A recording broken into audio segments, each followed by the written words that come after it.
Just a second, basics of accounts चल रहा है। लास्ट लेक्चर में मैंने ये वाला क्वेश्चन आप लोगों को करने के लिए होमवर्क दिया था। अब एक बार ध्यान देना, इधर में कौन कौन है बेटा, यहाँ पे यस है बेटा, ओके ओके डन।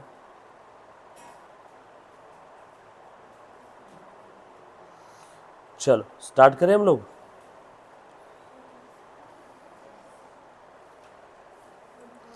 इधर लाइव हुआ है क्या?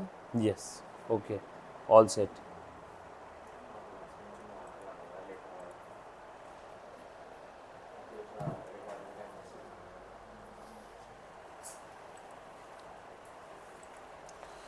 एक बार चेक करो तो, जो बच्चे लाइव स्ट्रीमिंग देख रहे हैं उनको आवाज आ रही है क्या? Guys am I audible, visible? Ajinkya, दिया,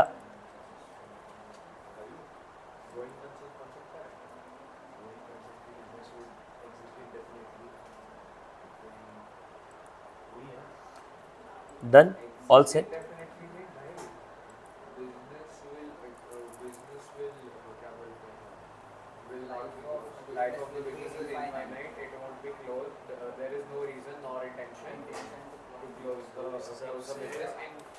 ओके डन।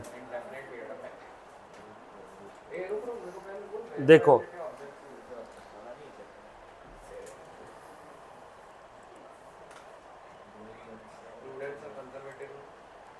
आ जाओ, ध्यान देना बेटा। सो वन बाय वन एक एक ट्रांजेक्शन हम लोग रिकॉर्ड करते हैं। आ जाओ बेटा और चेक कर लेते हैं आप लोगों ने सही किया है गलत किया है ना। जहाँ नहीं समझा वहाँ पूछना है, ठीक है? सब लोग प्लीज़ ध्यान दो। देखो तो मुन्ना, सबसे पहले वाला ट्रांजेक्शन है business started with cash 10,000, furniture 2,000, computer 15,000, land 50,000। ये आपने इतने सारे रिसोर्सेज बिजनेस में लेके आए और आपने बिजनेस स्टार्ट किया, बरोबर है? तो बताओ सबसे मैंने पता है, मैं ऑनलाइन ले रहा था, मैंने शायद बाद में देखा तो मेरा से इतना ही रिकॉर्ड किया मैंने, कि मैंने इतना लिखा business started with cash 10,000, furniture 2,000। और आगे क्या लिखा है बेटा? कंप्यूटर 15 लैंड, लैंड लिखा नहीं, बाकी सारे ट्रांजैक्शन लिखे। ठीक है डन। सो प्लीज़ ध्यान देना बेटा सब लोग। क्या चल रहा है हल्का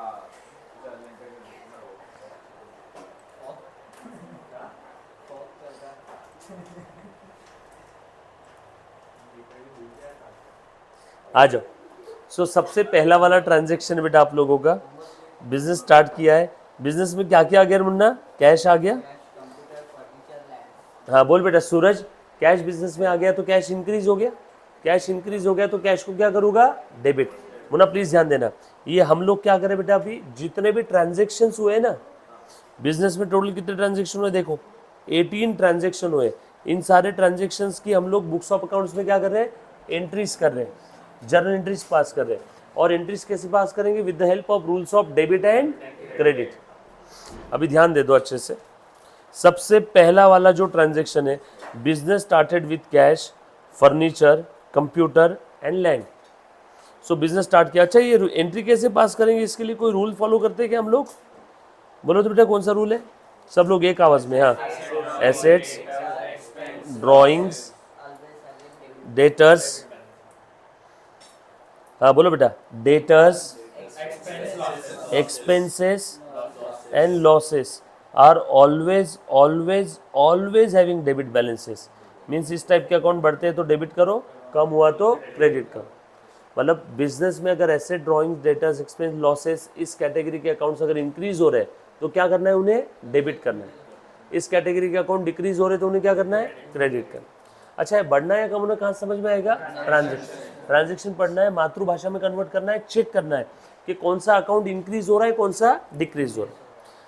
बहुत सिंपल सा रूल है, बस ये ही रूल लाइफ टाइम अकाउंट्स में फॉलो करना है।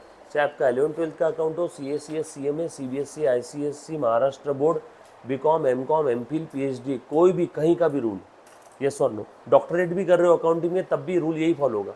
चाहे आप जॉब कर रहे हो, चाहे CA की प्रैक्टिस कर रहे हो, चाहे आप अकाउंटिंग का काम कर रहे हो, रूल यही फॉलो होगा।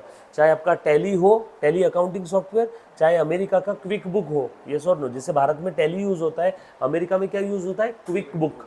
तो उसमें भी यही रूल है, हर जगह पे रूल अपना चेंज नहीं होगा। अच्छा, एसेट के अपोजिट क्या है बेटा? लायबिलिटीज। ड्राइंग के अपोजिट डेटर्स के अपोजिट एक्सपेंस के अपोजिट इनकम एंड लॉसेस के अपोजिट गेन्स, और ये इनका डेबिट बैलेंस के अपोजिट। इस टाइप के अकाउंट बढ़ते हैं तो, कम हुआ तो बस यही रूल है, ख़त्म। इसी रूल की मदद से पूरी अकाउंटिंग होने वाली है। ये रूल हम लोग कभी चेंज नहीं करेंगे, ये सो हर बार यही रूल फॉलो करेंगे। नहीं तो काफ़ी बार क्या होता है, हर बार अलग अलग क्वेश्चन में अगर आपको मैं अलग अलग तरीके से करवा के बताऊंगा तो आप कंफ्यूज हो जाओगे। रूल यही फॉलो करना, डोंट वरी। आगे जब हम लोग हमारा मेन पार्ट स्टार्ट कर देंगे, अभी तो खैर बेसिक चल रहा है, तब मैं आपको एक जो काफ़ी सारी किताबों में रूल होता है पर्सनल रियल नॉमिनल का, वो भी रूल को इस रूल से पैदा करके बता दूंगा। वो भी इसी से बना है, कैसे आया वो आपको समझ में आ जाएगा। बट एंट्री फॉलो करते समय आपको ये नहीं पूछा जाता है कि बता तूने बैक ऑफ द माइंड में क्या सोच के एंट्री लिखी। एंट्री आपको डायरेक्टली लिखनी पड़ती है। कोई आपको ये पूछता है कि एंट्री कैसे पैदा की, वो कोई नहीं पूछने वाला है, येस और नो। चलो आगे। तो अब ध्यान से सुनना, सबसे पहले वाला ट्रांजेक्शन, बिजनेस में क्या कैश आ गई, बिजनेस में फर्नीचर आ गया, कंप्यूटर आ गया और लैंड आ गया। तो बिजनेस में चारों भी asset, cash, computer, furniture, land, ये चारों एसेट बढ़ी या कम हुई, बढ़ी। ये चारों भी एसेट इंक्रीज होगी तो एसेट को क्या करेंगे, एसेट्स को हम लोग डेबिट करने वाले हैं। लिखो फिर, ये ऐसा आपने लिखा होगा कैश अकाउंट डेबिट। आपने भले बाद में जो आंसर इन्होंने लिखा वो एक बार चेक कर लेना, अभी बस समझ लो, है ना। आप पूरा लिखोगे ना तो आपको उसमें लिखने में बहुत समझ आएगा। और अगर आप साथों साथ अगर मेरे साथ स्पीड मैच करके लिख सकते हैं, इट्स ओके। और अगर समझ आएगा तो मेरा एक सेशन ऐसा है कि आप अभी ध्यान दे दो, क्योंकि आपका बीच में कुछ दिन एब्सेंट है ना, तो आपको रिकॉल करने के लिए मेरे ख्याल से आपको ध्यान देना ज़्यादा जरूरी है। क्योंकि कॉपी पेस्ट करने का काम मेरे ख्याल से घर पे हो जाएगा। आप किसी का बुक से फोटो ले लोगे ना तो वो ज़्यादा अच्छा, वो क्लरिकल वर्क है, वो हो जाएगा। अभी बस ध्यान दो बेटा सब लोग। जिसने भी अगर नहीं किया होगा ना, आपके बुक में भी एक क्वेश्चन नहीं लिखा हुआ है ना, तो अभी एक बार सिर्फ ध्यान देना है सभी ने। जिसने किया उसने चेक करना है, और जिसने नहीं किया उसने ध्यान देना है। और उसके बाद में जब मैं आंसर बता दूंगा तो या फिर आपने किसी से आंसर की कॉपी लेकर के कॉपी ये कर लेना, बुक में लिख लेना। सो सबसे पहले कैश अकाउंट डेबिट, बोलो बेटा, cash account debit, computer account debit, land account debit, furniture account debit, ये चारों भी मैंने डेबिट कर दी। डेबिट क्यों किया, क्योंकि बिजनेस में ये असेट आ रही है, बिजनेस में असेट इंक्रीज हो गई। और ये असेट्स कौन लेके आए, सारी की सारी ओनर। ओनर जब भी कोई असेट लेके आता है तो ओनर का कैपिटल इंक्रीज होता है। कैपिटल इंक्रीज हुआ तो क्या करना है, क्रेडिट करना है। So cash, computer, furniture, land, ये account debit to capital. First entry आई सभी की, क्लियर है, पक्की बात। हाँ बोल बेटा। हाँ वो तो बोला ही था ना मैंने, दोनों वे में लिखने का। ये देखो, क्लियर, वेरी गुड, अच्छी बात है, दोनों वे में बोला ही था अपने का। बट आपको एंट्री में बता देता हूँ, दोनों वे में लिखो, कैसे भी लिखो, जो मैं आपको समझा रहा हूँ वो समझ में आ रहा है डेबिट। अब लिखने के तरीके दो है, वो आपने चाहे फॉर्मेट में लिखा होगा एंट्री के, या आपने टेबुलर फॉर्म में लिखा होगा। दूसरा ट्रांजेक्शन, हाँ फटाफट से, goods purchase ₹2000, purchase account debit to cash. Goods purchase किया तो कौन सा अकाउंट बनेगा बेटा, एक बनेगा परचेज अकाउंट, मुन्ना प्लीज ध्यान देना। और दूसरा कौन सा बनेगा, एक बनेगा परचेज अकाउंट। बेटा ध्यान दो सब लोग, एक बनेगा परचेज अकाउंट और दूसरा कैश अकाउंट बनेगा। परचेज अकाउंट और कैश अकाउंट। बोल बेटा, परचेज अकाउंट का कौन सा बैलेंस है, परचेज ऑफ गुड्स, ये मेरे लिए एसेट है। परचेज ऑफ गुड्स का डेबिट बैलेंस, तो परचेज अकाउंट का भी डेबिट बैलेंस। परचेज करने की वजह से परचेज बढ़ता है या कम होता है, तो परचेज अकाउंट क्या होगा, डेबिट। और पैसे दे दिए, पैसे दिए तो कौन सा अकाउंट बनेगा, कैश अकाउंट। कैश कौन सा अकाउंट है, एसेट, एसेट का डेबिट बैलेंस, तो कैश का भी डेबिट। कैश बढ़ रही है कम हो रही है, कैश कम हो रही है तो क्या करो, क्रेडिट कर दो। सो एंट्री क्या रहेगी यहाँ पे, purchase account will be debited to cash account. बरोबर है, कितना सिंपल है। मैंने माल खरीदा, पैसे दे दिए, कौन कौन सा अकाउंट बन रहा है इस ट्रांजेक्शन में, परचेस और कैश। परचेस का डेबिट बैलेंस, कैश का भी डेबिट बैलेंस। बट परचेस बढ़ रहा है, डेबिट बैलेंस वाला अकाउंट बढ़ रहा है तो उसे डेबिट करो। कैश का भी डेबिट बैलेंस है बट कैश कम हो रही है, डेबिट बैलेंस वाला कम हो रहा है तो उसे मैंने क्या कर दिया, क्रेडिट कर दिया। समझ में आ रहा है। उसके बाद next transaction, goods purchase 500 at 10% trade discount. जब भी मैं बात करूं ट्रेड डिस्काउंट की तो सबसे पहले ट्रांजेक्शन प्राइस से ट्रेड डिस्काउंट माइनस करना है। सो 500 का 10% 50, 500 में से 50 माइनस कर दो, बचा कितना 450। तो ये पूरा ट्रांजेक्शन कितने का रिकॉर्ड होगा 450 का। सो परचेस अकाउंट बनेगा और कैश अकाउंट। कुछ बोला नहीं है तो कैश है, पार्टी का नाम दिया रहता और सेटलमेंट के बारे में कुछ नहीं बोला रहता, पार्टी का नाम दिया है और सेटलमेंट के बारे में कुछ नहीं बोला है, तो हम लोग क्या अज्यूम करेंगे ये क्रेडिट है, क्रेडिट ट्रांजेक्शन है। बट यहाँ पे पार्टी का नाम दिया हुआ नहीं है तो हम लोग अज्यूम करेंगे शायद ये कैश ट्रांजेक्शन। तो यहाँ पे क्या लिख लूँगा, परचेस और कैश। अमाउंट कितना आएगा 450 सेम है ना, परचेस टू कैश सेम जो पिछला वाला एंट्री किया था सेम है, बस अमाउंट इसके अंदर में 450 है। ट्रेड डिस्काउंट सबसे पहले माइनस करना, 500 ये ट्रांजैक्शन प्राइस है, इसमें से ट्रेड डिस्काउंट माइनस कर दिया तो ट्रांजैक्शन कितना है 450 का। सबसे पहले क्वेश्चन में ट्रेड और कैश दोनों भी डिस्काउंट दिए तो भी सबसे पहले क्या माइनस होगा, ट्रेड डिस्काउंट। उसके बाद फिर से goods purchase ₹200 from Rahu at 10% trade discount. बोलो अब यहाँ पे पार्टी का नाम दिया है, किससे माल खरीदा, राहु से। और सेटलमेंट के बारे में, सर सेटलमेंट मतलब अरे बाबा पैसे दे दिए उसको ऐसा लिखा है क्या, अमाउंट पे कर दिया ऐसा लिखा है क्या, नो। अमाउंट पे कर दिया इसके बारे में कुछ नहीं बोला है, मतलब पैसा दिया इसके बारे में कुछ नहीं बोला है, और पार्टी का नाम दिया हुआ है। पैसा दिया कि नहीं दिया इसके बारे में कुछ नहीं बोला है और पार्टी का नाम दिया है, तो समझ जाओ ये उधारी वाला ट्रांजेक्शन है। सो मैंने राहु से उधारी में माल खरीदा, सो राहु से उधारी में माल खरीदा मतलब मुझे अब राहु को पैसे देना बाकी है। जब भी किसी पार्टी या पर्सन को पैसे देना बाकी है तो उस पार्टी या पर्सन को हम लोग क्या करते हैं, जब भी किसी पार्टी या पर्सन को पैसे देना बाकी है तो उस पार्टी या पर्सन को हम लोग क्या करते हैं, वो पार्टी या पर्सन मेरा क्रेडिटर बन जाएगा। क्रेडिटर बन गया, मुझे राहु को पैसे देना बाकी है। बोलो कौन कौन सा अकाउंट बनेगा, एक बनेगा परचेस अकाउंट, माल खरीदा। कैश अगर दे दिया होता तो कैश अकाउंट बनता, कैश दिया नहीं, देना बाकी है किसको, राहु को, तो एक बनेगा राहु अकाउंट।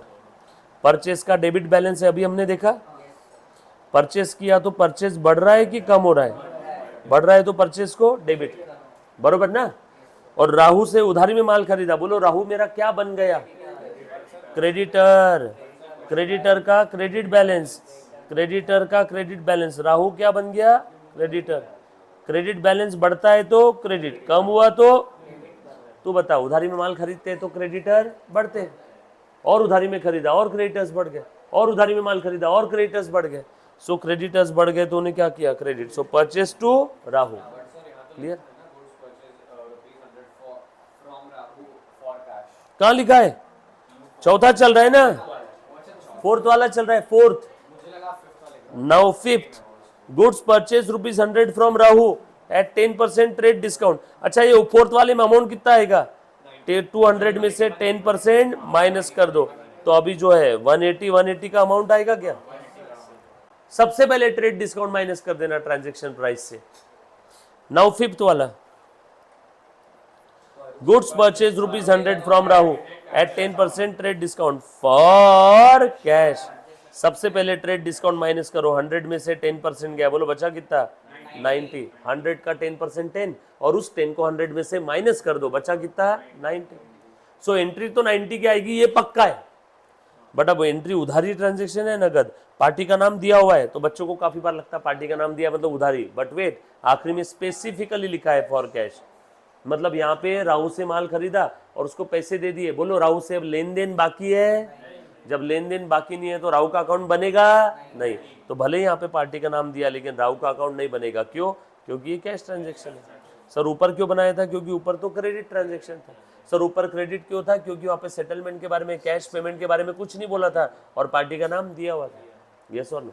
सर आसान भाषा में मोरल ऑफ द स्टोरी, जब भी हमने इमीडिएट पेमेंट कर दिया कोई एक्सपेंस का, या जब भी कोई इनकम इमीडिएटली मिल गई, या कैश ट्रांजेक्शन है, तो कैश ट्रांजेक्शन के अंदर भी जनरली पार्टी का अकाउंट नहीं बनता है।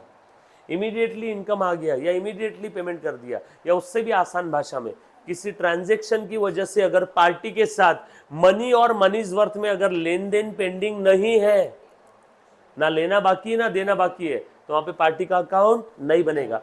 जैसे यहाँ पे माल खरीदा राहु से और राहु को पैसे दे दिए, बोलो लेन देन बाकी है, नो, तो राहु का अकाउंट बनेगा, नो। कौन सा अकाउंट बनेगा, परचेस और कैश। परचेस और अमाउंट कितना रहेगा, 100 में से 10% चला गया, परचेस बढ़ गया, परचेस को डेबिट किया, कैश कम हो गई, कैश कम हो गई, कैश का डेबिट बैलेंस, कैश बढ़ती है तो डेबिट करो, कम हुआ तो क्रेडिट। बराबर है क्या? क्लियर? इत्तेफाक से दोनों अकाउंट का डेबिट बैलेंस आए, बट एक बढ़ रहा है दूसरा कम हो रहा है। कुछ बात समझ में आ रही है थोड़ी बहुत? पक्का?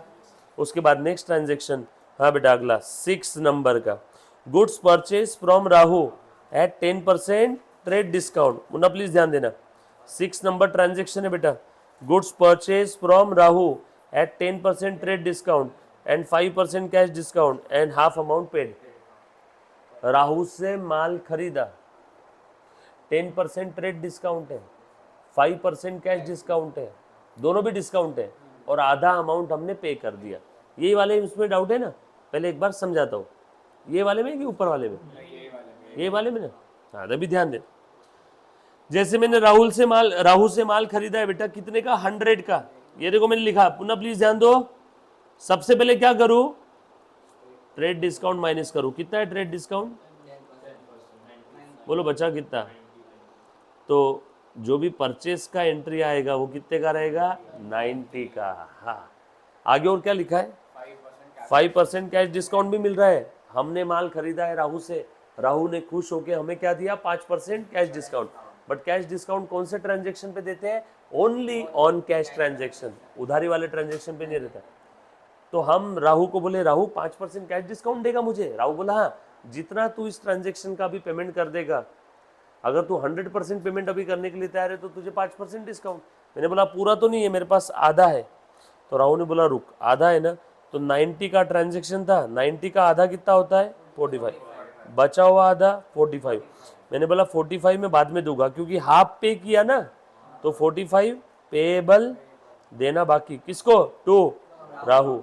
और 45 में अभी पे कर रहा हूँ। तो राहु बोला अच्छा तू 45 अभी पे कर रहा है? मैंने बोला हाँ। तो उसने बोला उस 45 पे, राहु ने बोला उस 45 पे मुझे क्या मिलेगा? Cash discount. कितना? 5%। निकालो इसका 5% कितना रहे? 2.25। अब मैं 45 उसके पास लेके चला गया। मैंने बोला ये ले 45 रुपीज। उसने बोला तू 45 अभी दे रहा है? मैंने बोला हाँ। तो बोला रुक तेरा फायदा करवाता हूँ। मैं कैसे? तो वो बोला 45 के ऊपर 5% कैश डिस्काउंट है। तुम अगर HDFC के कार्ड से पेमेंट करते हो तो 10% कैशबैक वगैरह होता है ना। तो उसने बोला तुम अगर तुरंत कैश देते हो तो तुमको 5% का क्या मिलेगा? Cash discount. तो मैं 45 लेके गया, उसने बोला 5% का कैश डिस्काउंट है। मैंने बोला फिर मुझे कितना देना है? उसने बोला तुझे अभी कैश देना पड़ेगा ओनली, बोलो बेटा 42.75। खेल खत्म। मैंने सारी चीजें इसमें लिख दी है। चलो बताओ कौन कौन सा अकाउंट बनेगा? एक बनेगा परचेस अकाउंट, एक बनेगा कैश अकाउंट, एक बनेगा discount account. Trade discount account नहीं बनता है, क्योंकि ट्रेड डिस्काउंट ने क्या किया? ट्रांजैक्शन प्राइस से ही अमाउंट कम कर दिया। हमेशा ध्यान रखना, ट्रेड डिस्काउंट का अकाउंट बुक्स में कभी नहीं बनेगा। जो भी अकाउंट बनेगा डिस्काउंट का वो कौन सा है? Confirm cash discount. और एक बनेगा राहु अकाउंट। सर राहु क्यों बनाया? राहु को देना बाकी है ना। जब भी किसी पार्टी या पर्सन को पैसा देना बाकी है या लेना बाकी है तो उस समय उस पार्टी का अकाउंट बनेगा। लेन देन बाकी नहीं है तो नहीं बनेगा, बरोबर है। बट यहाँ पे राहु को देना बाकी है ना 45। सो कितने अकाउंट बन रहे? देखो परचेस, डिस्काउंट, कैश और राहु। लिख लू क्या?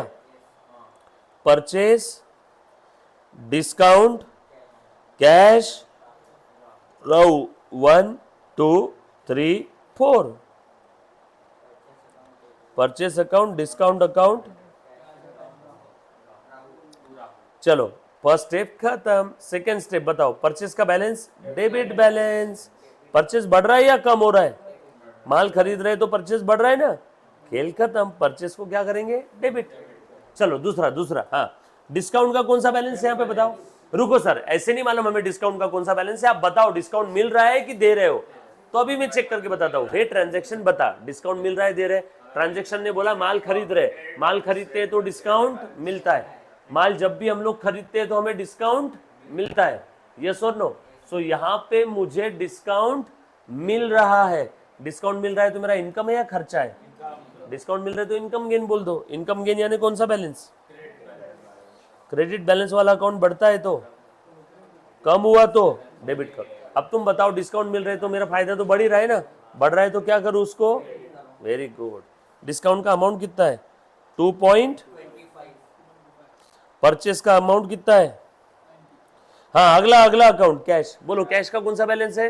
कैश ये असेट है, असेट का डेबिट बैलेंस है, तो कैश का डेबिट बैलेंस। कैश बढ़ती है तो, कैश कम होती है तो, कैश यहाँ पे बढ़ रही है कम हो रही है? माल खरीदा, आधे पैसे दे दिए ना हमने, तो कैश कम हो रही है। कितने से कैश कम हुई बताओ? पेड 42 पॉइंट, और उसके बाद राहु। राहु कौन है अब मेरे लिए? राहु को पैसे देना बाकी है, माल खरीदा ना उससे, आधे देना बाकी है। जब भी किसी पार्टी या पर्सन को पैसा देना बाकी, तो पार्टी या पर्सन मेरा क्या बन जाता है? क्रेडिटर। क्रेडिटर का कौन सा बैलेंस होता है? क्रेडिटर बढ़ते हैं या क्रेडिट? कम हुए तो डेबिट। यहाँ पे क्रेडिटर बढ़ रहे हैं कम हो रहे? उधारी में माल खरीदा, पैसे देना बाकी है, आधा दिया आधा देना बाकी है, पैसे देना बाकी है, तो क्रेडिटर बढ़ जाते हैं। बढ़ जाते हैं तो क्या करो? कितना पैसा देना बाकी है? 45। मैच कर लो, ये डेबिट, ये डेबिट और ये क्रेडिट की टोटल मैच होनी चाहिए। चेक करो मैच हो रही क्या? होगी ना? इसीलिए तो ड्यूअल एस्पेक्ट कॉन्सेप्ट हर इक्वेशन में सेटिस्फाई होता है, हर ट्रांजैक्शन में डेबिट क्रेडिट वाले। बहुत सिंपल है। कितना पैसा इमीडिएट देने के लिए तैयार हूं मैं? आधा। मैं आधा पैसा लेके गया था, उसके पास 45 राहु के पास। राहु ने बोला रुक रुक, तू कैश देना चाहता है? मैंने बोला हाँ। तो उसने बोला तुझे 5% डिस्काउंट दूंगा। मैंने बोला कितना होता है? उसने कैलकुलेटर उठाया, 45 का 5% किया, वो आया 2.25। तो मैंने बोला कितना पैसा दूं? उसने बोला 2.25 कम कर दे, बचाओ दे दे। तो 45 में से 2.25 कम कर दिया, तो बचा कितना? सिंपल, पक्की बात। नेक्स्ट, ये लिखा है सभी ने? हाँ, ये नीचे हो गया, ये ऊपर हो गया, ये ऊपर हो गया, ये नीचे हो गया, है ना? ये डेबिट वाले सब एक साथ है, क्रेडिट वाले सब एक साथ। अब ये ऊपर नीचे हुए तो भी चलेगा। आए बरोबर? आ जाओ। उसके बाद 7 गुड सोल्ड 15,000, माल बेचा। जो बच्चे लाइव स्ट्रीमिंग देख रहे हैं, आप लोगों को भी समझ में आ रहा है ना? कोई अगर पॉइंट में डाउट आए तो प्लीज तब के तब मैसेज करो बेटा। चलो बोलो, माल बेचा 15,000 का, कुछ भी नहीं बोला है, पार्टी का नाम भी नहीं दिया, सेटलमेंट का कुछ भी नहीं बोला है, तो हम लोग क्या समझेंगे? माल पैसे आ गए रहेंगे। सो पैसे आ गए, पैसे आ गए तो cash account debit to sale, पैसे आ गए, कैश डेबिट बैलेंस, कैश बढ़ गई। सेल इनकम, इनकम का क्रेडिट बैलेंस, इनकम बढ़ गया, कैश टू सेल। हाँ, good sold to Ketu 5,000 at 10% trade discount and 5% cash discount. बोलो बेटा, सबसे पहले ट्रेड और कैश दोनों भी है ना इसमें? केतु, और आगे लिखा है half of the amount received in cash. So Ketu को कितने का माल बेचा? 5,000 का। कितने का माल बेचा? 5,000 का। सबसे पहले क्या माइनस करो? Trade discount. ट्रेड डिस्काउंट कितना है? 10%। 10% है ना? 500 आएगा ना? बचा कितना? यस और नो? और आगे क्या बोला है? आधा अमाउंट केतु ने हमें तुरंत दे दिया। हमने केतु को माल बेचा, उसने आधा हमें दे दिया। आधा कितना होता है? 4,500 का आधा, और बचा हुआ आधा लेना बाकी है। आधा दे दिया ने, आधा लेना बाकी, आना बाकी। रिसीवेबल फ्रॉम, कितना आसान है लाइफ, देख लो। और जो आधा वो दे रहा उसके ऊपर मैंने क्या दिया उसको? Cash discount. कितना दिया कैश डिस्काउंट? निकालो 5% इसका। डायरेक्ट 5% कैसे निकालना? अगर ओरली निकालते नहीं आ रहा है, देखो बेटा 2250 का 10% निकालो पहले। 2250 का 10%, 225 10% है, तो 5% उसका आधा कर दो। 225 का आधा कितना आएगा? 112.25, नहीं सॉरी 112.5।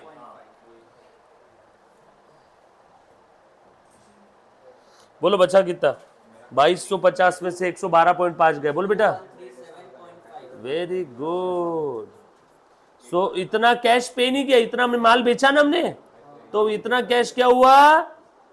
रिसीव्ड हो गया। बोलो कौन कौन सा अकाउंट बना? 1 सेल, माल बेचा है ना, सेल। दूसरा डिस्काउंट, तीसरा कैश, और चौथा Ketu. Sale, cash discount, cash, Ketu. लो बेटा, discount account debit, cash account debit, K2 account debit, sales account sales account, discount, cash और केतु। चलो, सेल्स का कौन सा बैलेंस है? डिस्काउंट ये मिला या दिया? रुको, हम सेलर है, हमने डिस्काउंट दिया तो मेरे लिए खर्चा है। सेलर डिस्काउंट देता है तो सेलर का खर्चा है, इसलिए सेलर कभी भी डिस्काउंट देना नहीं चाहता है। वो बोलता है ना खर्चा बढ़ जाएगा मेरा, तो डिस्काउंट दे रहे हैं तो खर्चा, डिस्काउंट मिल रहा है तो इनकम। डिस्काउंट दे रहा हूँ, खर्चा है, खर्चा है तो डेबिट बैलेंस। डेबिट बैलेंस का रूल क्या है? बढ़ता है तो डेबिट, कम हुआ क्रेडिट। अब डिस्काउंट बांट रहा हूँ लोगों को तो मेरे खर्चे बढ़ेंगे ना बॉस, बढ़ेंगे तो क्या होगा? डेबिट। माल बेच रहा हूँ, इनकम है, माल बेच रहा हूँ, इनकम, इनकम का क्रेडिट बैलेंस, बढ़ती है तो क्रेडिट, कम हुआ तो डेबिट। तुम बताओ, सेल की वजह से इनकम बढ़ती है। कैश असेट है, असेट का डेबिट बैलेंस, कैश बढ़ती है तो, कम हुआ तो क्रेडिट। माल बेच रहा हूं, पैसे आए, पैसे आए तो कैश बढ़ी, बढ़ी तो डेबिट। केतु, केतु से पैसा आना बाकी है, रिसीवेबल। डेटर का कौन सा बैलेंस है? जैसे जैसे मैं लोगों को उधारी में माल बेचता हूं वैसे वैसे मेरे डेटर्स बढ़ते हैं। सिंपल है क्या? सेल बोलो कितना आएगा? 4500। और उसके बाद डिस्काउंट कितना दिया? 112.5। पैसा कितना आया?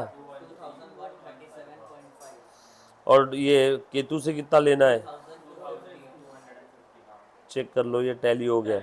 ये पहले ऐसा लिखेंगे आप, cash account debit, discount account debit, Ketu account debit to sales. Debit वाले आइटम पहले, इजी एकदम। उसके बाद office deposit paid, very good. एक बनेगा डिपॉजिट अकाउंट या ऑफिस डिपॉजिट अकाउंट, डिपॉजिट और कैश। जब भी मैं किसी को डिपॉजिट देता हूं तो डिपॉजिट मेरे लिए असेट है। Fix deposit, office deposit, landlord deposit, MSCB deposit, याद है क्या? जब भी मैं किसी को डिपॉजिट देता हूं जो मुझे वापस मिलने वाला है, बैंक में एफडी किया तो क्या है वो आपकी एसेट, ऑफिस के लिए लैंडलॉर्ड को डिपॉजिट दिया तो क्या है? एसेट। क्यों एसेट है? क्योंकि जिस दिन मैं ऑफिस फ्यूचर में छोड़ूंगा मुझे मेरा डिपॉजिट वापस मिलेगा ना, रिफंडेबल, फ्यूचर में मिलने वाला है, मिलने वाला है तो मेरे लिए क्या है? Asset. Resources having future economic benefit, asset. Asset का कौन सा बैलेंस? डिपॉजिट दे रहा हूं तो डिपॉजिट नाम की एसेट बढ़ेगी। और कैश, ये भी एसेट, इसका भी डेबिट बैलेंस। कैश बढ़ रही है तो डेबिट, कम हुआ तो क्रेडिट। कैश पे कर रहा हूं तो कैश कम हो रही। डिपॉजिट और ऑफिस डिपॉजिट अकाउंट डेबिट, या तो डिपॉजिट अकाउंट लिखो या तो office deposit. Deposit account will be debited to cash. उसके बाद royalty paid, royalty account debit to cash.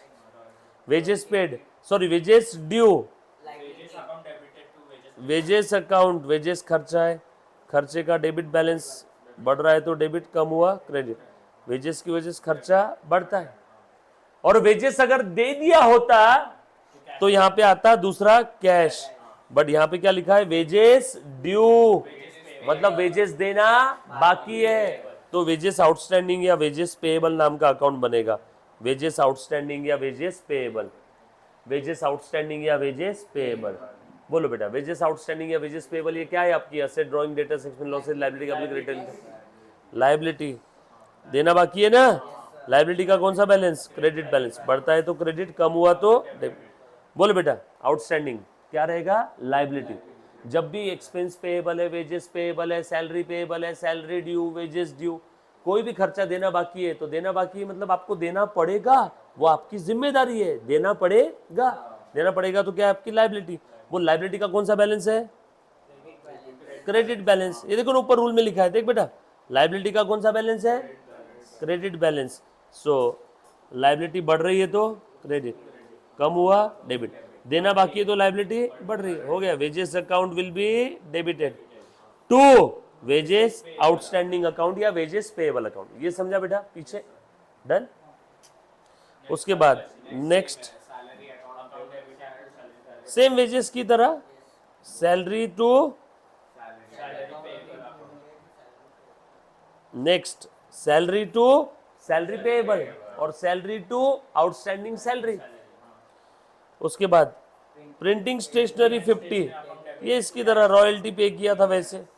Printing and stationery ये खर्चा है, खर्चा बढ़ रहा है ना, इसका पीएनएस अकाउंट भी बना दीजिए। किसका? प्रिंटिंग एंड स्टेशनरी में पीएनएस अकाउंट बना। P&S ऐसा मत लिखो, क्योंकि P&S के और भी मीनिंग अलग अलग निकल सकते हैं। नाम पर पूरा लिखना, शॉर्टकट यूज मत करना जनरली अकाउंटिंग, पूरा प्रिंटिंग एंड स्टेशनरी लिखना होगा। Printing and stationery account debit, और पेमेंट कर दिया है तो कैश क्या हो जाएगा? क्रेडिट। यस और उसके बाद goods return by the customer ₹50। बोलो बेटा, ये हमने लास्ट लेक्चर में देखे थे क्या? Special transaction. हाँ देखो, कस्टमर ने माल वापस किया तो एक बनेगा सेल्स रिटर्न अकाउंट। ध्यान दो सब लोग। कस्टमर ने माल वापस किया तो एक बनेगा sales return, first step. Second step, इसका बैलेंस कौन सा है? रुको, सेल्स का बैलेंस है क्रेडिट बैलेंस, याद है लास्ट लेक्चर में बताया था। सेल्स का क्रेडिट बैलेंस तो सेल्स रिटर्न का डेबिट बैलेंस। अब तुम बताओ, बेचा हुआ माल वापस आ रहा है तो सेल्स रिटर्न तो बढ़ेगा ना। जैसे जैसे कस्टमर मेरे मुंह पे माल मारते जाएंगे, वापस लाते जाएंगे, वैसे वैसे मेरा सेल्स रिटर्न बढ़ेगा। सेल्स रिटर्न बढ़ रहा है तो उसे क्या करो? डेबिट। और जिस कस्टमर ने माल वापस किया उसको हमने पैसे दिए क्या? नो, कुछ बोला नहीं है। कस्टमर को हमने उधारी में माल बेचा होगा, कस्टमर मेरा डेटर होगा, कस्टमर बोला है डेटर बोलो, उस कस्टमर को डेटर होगा ना वो मेरा। मैंने कस्टमर को जब भूतकाल में माल बेचा होगा तो कस्टमर मेरा क्या बन गया होगा? डेटर। अब उस डेटर ने माल वापस कर दिया तो डेटर कम हो जाएंगे। डेटर का डेबिट बैलेंस, वो कस्टमर डेफिनेटली मेरा डेटर ही होगा, क्योंकि मैंने भूतकाल में उसको माल बेचा होगा। मानस, भूतकाल में माल बेचा होगा तो वो मेरा क्या बन गया हो गया? डेटर। तो कस्टमर वो मेरा क्या है? डेटर। अब उस डेटर ने मुझे माल वापस ला दिया तो क्या हो जाएगा? कम हो जाएगा। कम हो गया तो उसे क्या करो? क्रेडिट। क्लियर? पक्का? Then goods return by customer and amount paid. हाँ, कस्टमर ने माल वापस किया, मतलब उस कस्टमर को भूतकाल में जब मैंने माल बेचा था तब उसने मुझे पैसे दे दिए थे, माल खराब निकला, उसने माल वापस ला दिया, मुझे उसके पैसे वापस करने होंगे। तो यहाँ पे कस्टमर अकाउंट नहीं बनेगा, अब यहाँ पे क्या बनेगा? Cash account. बराबर है क्या? सेल्स रिटर्न अकाउंट और कैश, और कैश कम हो गई तो कैश को क्या करेंगे? क्रेडिट। सेल्स रिटर्न क्या होगा? डेबिट। क्लियर? यस और नो? डन? उसके बाद रिटर्न आउटवर्ड। रिटर्न आउटवर्ड कोई क्या बोलते हैं? Purchase return.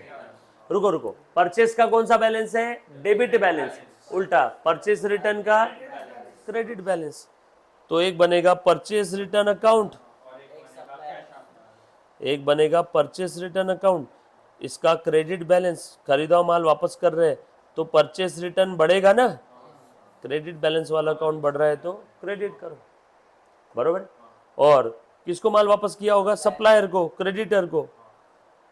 उससे हमने उधारी में, भूतकाल में उससे उधारी में माल खरीदा होगा, माल खराब निकला, वापस कर दिया, परचेस रिटर्न। क्रेडिटर को माल वापस किया। सर मैंने कैश लिखा है। ऐसा बोला है क्या? सर मैं क्वेश्चन था, बोल बेटा। पुराने पिछले दो ट्रांजैक्शन में हमारे डेटा रखते हैं लेकिन हम लोग कस्टमर लिख रहे हैं, तो यहाँ पे हम लोग सप्लायर क्यों नहीं लिख रहे? कहाँ पे? सप्लायर लिख दे, ये ले ले। एक बच्चे ने बोला सर इसकी जगह सप्लायर लिखो ना बेटा, कोई दिक्कत नहीं है, तो डेटर भी लिखा कस्टमर की जगह तो भी चलेगा? चलेगा। नाम अब नहीं पता है तो मजबूरी में मैंने डेटर या कस्टमर लिखा है, नाम पता रहता तो उसके नाम से अकाउंट बनता है। बरोबर है? सप्लायर कौन है मेरा? क्रेडिटर। क्रेडिटर का क्रेडिट बैलेंस। अब सप्लायर को माल वापस कर दिया, मैंने 500 रुपए का माल इससे खरीदा, ये मेरा क्या बन गया? क्रेडिटर। कितने रुपए से? 500 रुपए से। इसमें से 100 का माल खराब निकला, मैंने वापस कर दिया, परचेस रिटर्न। अब बताओ इसे कितना देना है? 100 का माल वापस करने के बाद 400। तो 500 से कितने पे आ गया? 400 पे। तो आसान भाषा में सप्लायर को माल वापस करते तो सप्लायर कम होते हैं, कम होते हैं तो क्या करो? डेबिट। ये समझा? पक्का? डन? बेटा इधर मैं मानता हूँ आपका स्टार्टिंग का बेसिक छूटा हुआ है, पर जैसे आप एक बार वो देखोगे ना लेक्चर, और एक बार मैं बेसिक वापस करवाऊंगा, और एक बार वापस बेसिक करवाऊंगा। ऑलरेडी हमने एक बार बेसिक आपके आने के बाद एक बार लिया हुआ है बेसिक, राइट? और एक बार वापस कराऊंगा, बट आप वो उसकी प्रैक्टिस करो।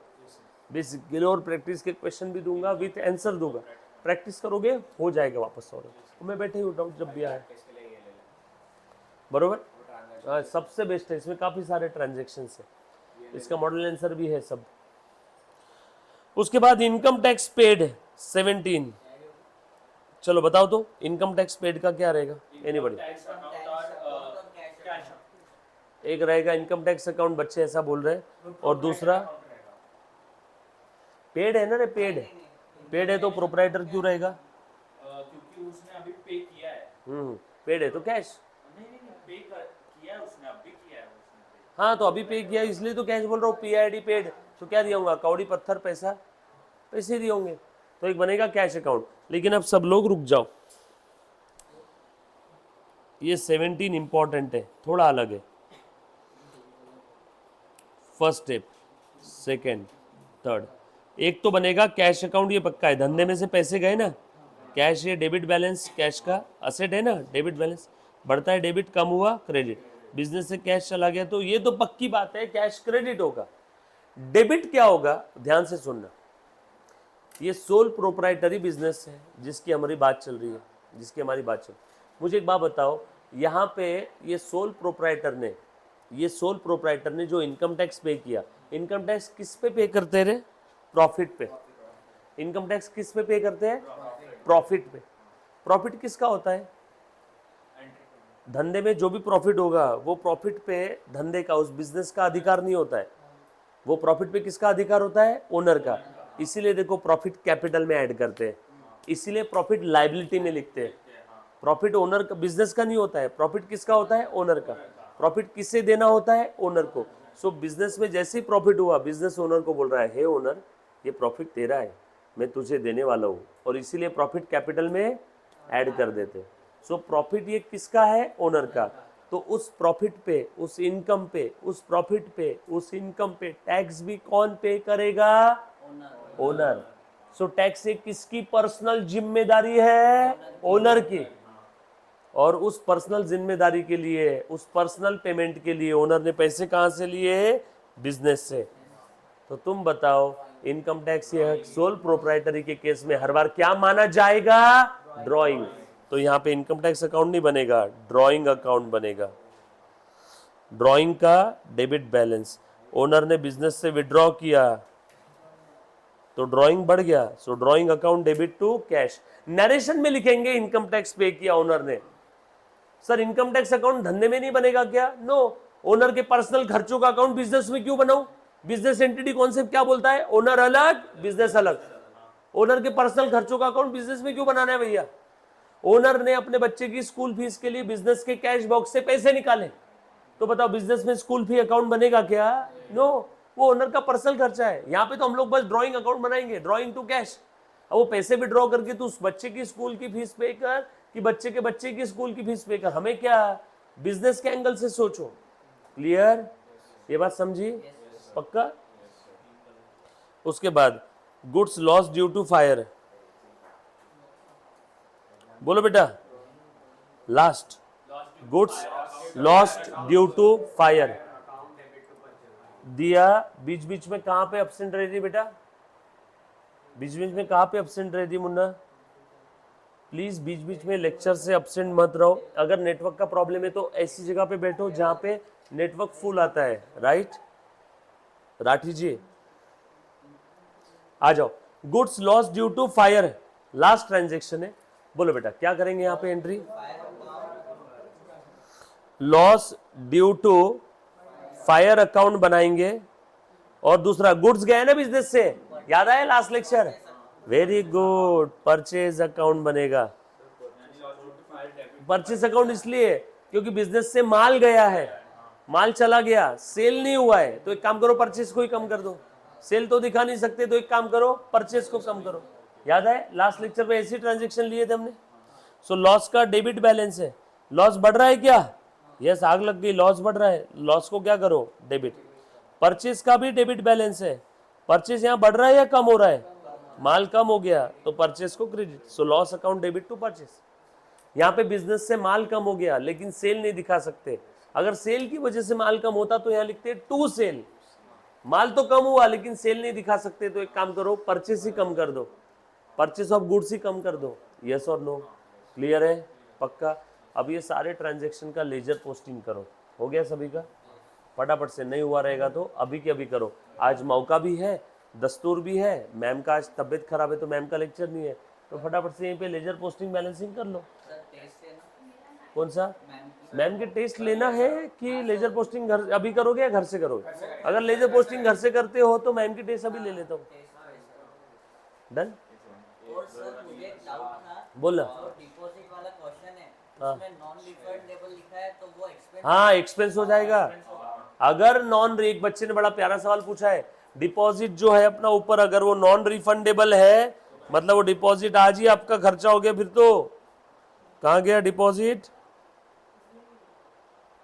कहाँ गया रे? हाँ ये डिपॉजिट में अगर ट्रांजैक्शन में लिखा हुआ है नॉन रिफंडेबल तो इस डिपॉजिट को असेट नहीं बोलना, फिर लिखना non refundable deposit account debit to expense, फिर वो आपके लिए क्या हो गया? खर्चा। फिर वो आपके लिए क्या हो गया बेटा? खर्चा। नहीं नहीं नहीं कोई दिक्कत नहीं, नो नीड टू सॉरी, होता है कभी कभी, बट ऐसी जगह बैठो जहाँ पे नेट कनेक्शन तगड़ा है। अब फटाफट से आप लोग, अच्छा इसका ledger posting balancing trial balance आप घर से बना के लेके आओगे, ये हम लोग चेक करेंगे टुमारो। और जो बच्चे अभी लाइव स्ट्रीमिंग देख रहे हैं, हर्षा मैम का लेक्चर का इंतजार कर रहे थे, मैम की आज टेस्ट है तो वो टेस्ट आप लोगों को अभी के अभी ग्रुप पे मिल जाएगी। डन।